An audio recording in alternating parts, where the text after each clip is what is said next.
నల్గొండ హాస్పిటల్లో మరొక ముఖ్యమైన ఘట్టం ఈ క్రిటికల్ కేర్ సెంటరు. దీన్ని 12 months ఒరిజినల్ అగ్రిమెంట్ పీరియడ్ ఉన్న 9 monthsలోనే కంప్లీట్ చేయాలని చెప్పి ఇంజనీర్స్కు కాంట్రాక్టర్ కూడా క్వాలిటీ మెయింటైన్ చేసుకుంటూ కాంట్రాక్ట్ కంప్లీట్ చేయాలని చెప్పడం జరిగింది. దీంతో నల్గొండలో ఇప్పటికే మెడికల్ కాలేజ్ బిల్డింగ్ కూడా మార్చి లోపు పూర్తి అవుతుందని చెప్పి ఆఫీసర్లు చెప్పడం, దాన్ని కూడా ఫిబ్రవరి ఎండింగ్కే పూర్తి చేయాలి. ఎందుకంటే ఫిఫ్త్ ఇయర్లో ఉన్నాం, ఇప్పుడు ఫైనల్ ఇయర్ స్టూడెంట్స్ ఉన్నారు. వాళ్ళకి ఫర్దర్ స్టడీస్ కానీ హౌస్ సర్జరీ కానీ ఇంకా కూడా క్లాసెస్ కానీ లేక ఇప్పటికీ టెండర్ అయ్యి కూడా 1 year లేట్ అయింది కాంట్రాక్టు. అంటే మీరు అర్థం చేసుకోండి ఎందుకు లేట్ అయింది. దీంతో పాటు టెండర్ అయిన సూర్యాపేట ఎందుకు కంప్లీట్ అయింది, నల్గొండ ఎందుకు లేట్ అయింది అంటే అప్పుడున్న ప్రజాప్రతినిధులు దేనికోసం ఆశపడి ఆ వర్క్ ఆపితే ఇప్పుడు దాన్ని ఫాస్ట్గా చేసి 1 monthకి నేను రివ్యూ చేస్తూ కలెక్టర్ గారు ఇంజనీర్తో వెంటబడుతూ కాంట్రాక్ట్తో పూర్తి చేపిస్తున్నాం. ఇలా 2,30,00,000తో మున్సిపల్ చైర్మన్ గారు, మున్సిపల్ కమిషనర్, అలాగే కేంద్ర ప్రభుత్వ నిధులకి వెళ్ళి ఎన్జీ కాలేజీకి వెళ్ళి రామగిరి వరకు, శివాజీ నగర్కి వెళ్ళి మళ్ళీ సవర్కర్ నగర్ వరకు రోడ్డు పనులు కూడా ప్రారంభించుకున్నాం.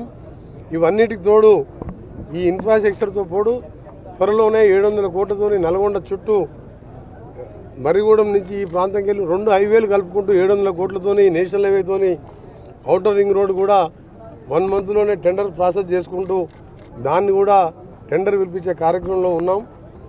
దాంతోపాటు 1 మాసంలోనే అమృత్ 2 స్కీమ్ కింద 216 కోట్ల రూపాయలు, అలాగే టీయూఎఫ్డీస్ కింద గతంలో మంజూరైన లోన్ ఇంకా అదనపు లోన్ తీసుకొని 300 కోట్లతోని నల్గొండ మిగిలిపోయిన అండర్గ్రౌండ్ డ్రైనేజ్ కానీ వాటర్ పైప్ లైన్స్ కానీ కొత్తగా కలిసిన మర్రిగూడ, కేశరాజ్పల్లి, చెల్లపల్లిలో ఆర్జాలపై లాంటి గ్రామాలు, అటు మామిళ్ళగూడెం కానీ అటు కతాలగూడెం కానీ గ్రామాలను కలుపుకుంటూ 300 కోట్లతోని ఫిబ్రవరి ఎండింగ్ టెండర్లు పిలుస్తున్నాం.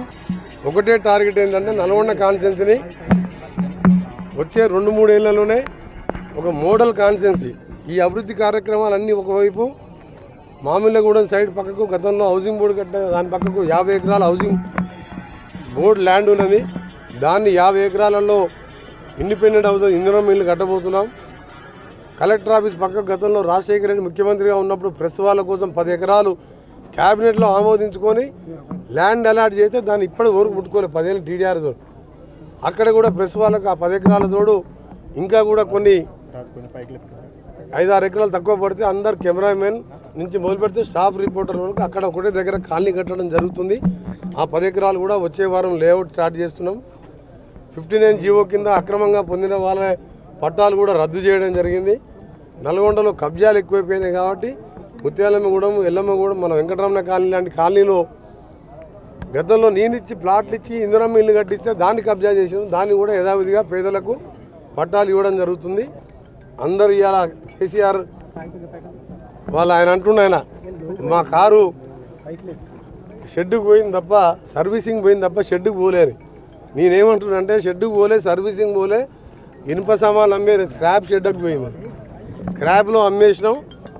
2-3 సీట్లల్లో మాకేమైనా పోటీ ఉంటుండొచ్చు బీజేపీతో తప్ప బీఆర్ఎస్ ఎక్కడ మాకు పోటీ ఉండదు. 13 నుంచి 14 సీట్లు వచ్చే విధంగా నా కాన్స్టిట్యున్సీ చూసుకుంటూ తెలంగాణలో 14 సీట్లు గెలిపించడమే లక్ష్యంగా పనిచేస్తానని నేను, నాతో పాటు మా గౌరవ ముఖ్యమంత్రి గారు, మా మంత్రులు, మా క్యాడరు, మా ఎమ్మెల్యేలు మీరు చూడండి జరగబోయే చరిత్ర.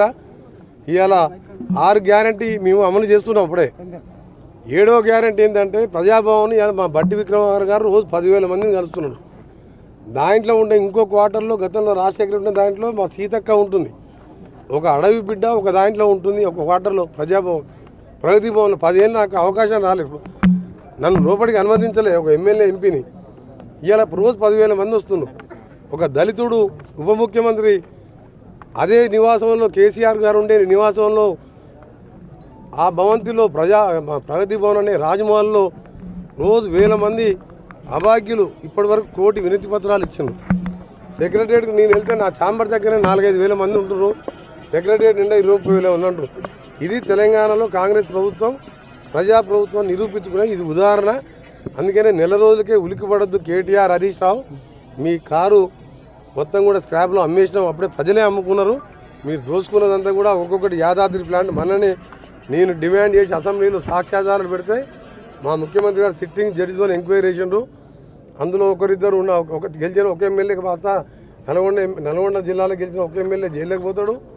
ఆయన పేరు చెప్తే నా వాల్యూ తగ్గుతుంది. ఆయననే పవర్ మినిస్టర్ కాబట్టి ఆయన జైలుకు పోయేది ఖాయం. ఇంకా చాలా స్కామ్లు అన్నీ బయటపడుతుంది. ఆయన టైం దొరికినప్పుడు ఆయన ఇంటికి పోతే చెక్కులు పంచాలి. ఇదేమైనా తాత సొమ్మ? ఎమ్మెల్యేలు కేసీఆర్ ఏమైనా ఫామ్ హౌస్ అమ్మిన పైసలు అయ్యేమన్నా? ప్రజలు కట్టిన పన్ను ప్రజలకు ఇస్తానికి ఎమ్మెల్యే ఇంటి చుట్టూ తిరగాలనా? అందుకని ఇవాళ లాస్ట్ అండ్ ఫైనల్ నేను కలెక్టర్ గారు ఆ పాత చెక్కులను డిస్ట్రిబ్యూట్ చేసి ఆ విధానానికి స్వస్థ పలికినాం. ఇక ముందు నేరుగా లబ్ధిదారునికి ఎంఆర్ఓ గారు, ఎండిఓ గారు, ఆ గ్రామ సర్పంచ్, స్థానిక నాయకులు తీసుకుపోయి ఇస్తారు. మా స్కీములు కూడా మొన్న తీసుకున్న 1,30,00,000 అప్లికేషన్లు కూడా రచ్చబండలో నిర్ణయించి అక్కడనే బెనిఫిషియరీ నిర్ణయిస్తాం. పార్టీలకు అతీతంగా ఇస్తాం.